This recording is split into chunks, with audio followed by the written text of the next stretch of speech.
विज्ञान कहता है कि सृष्टि अपने नियमों से चलती है। विज्ञान सोचता है कि विज्ञान के नियमों से पृथ्वी चल रही है।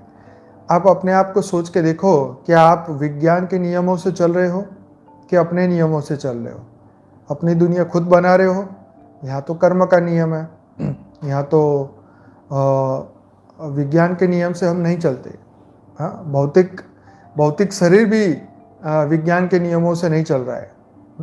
ये हमारे कर्म और कर्म के बंधनों के आधार से चल रहा है। हमारी सोच पे, हमारे विचार पे ये शरीर चलता है। तो ये पृथ्वी भी किसी का सुनने वाली नहीं है, वो अपने ही हिसाब से चलती है, कोई साइंस के हिसाब से वो नहीं चलती। इस सृष्टि तथा इसके नियमों का नियामक कौन है? लेकिन जब ये सृष्टि बनी थी आदिकाल में, शुरुआत के समय में, तो उसके नियम बनाए गए थे।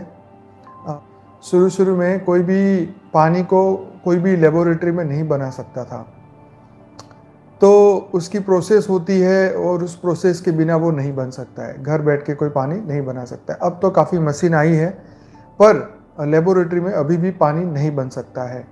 कहने का मतलब ये है कि विज्ञान जितना भी कुछ करे, पर साइंस जो प्रकृति के नियम है वो अपने हिसाब से चलेंगे।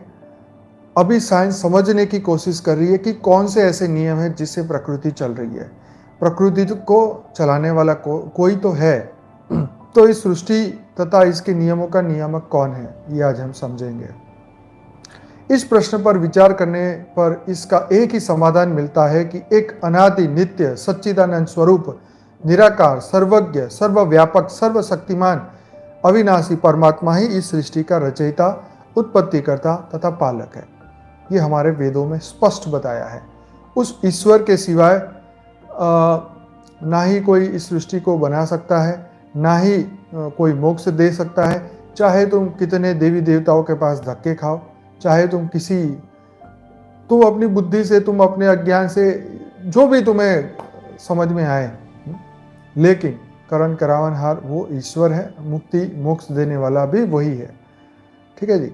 तो भले हम अज्ञान के कारण इधर उधर फंस जाते हैं, परंतु ईश्वर ही एक फाइनल सत्ता है। हद की परम शांति सोचो, बोलो परम शांति। Join us daily for live meditation, 10 p.m. to 11 p.m. on YouTube Live. Subscribe now. Website www.paramshanti.org. Email us anant@paramshanti.org. Like, share, subscribe.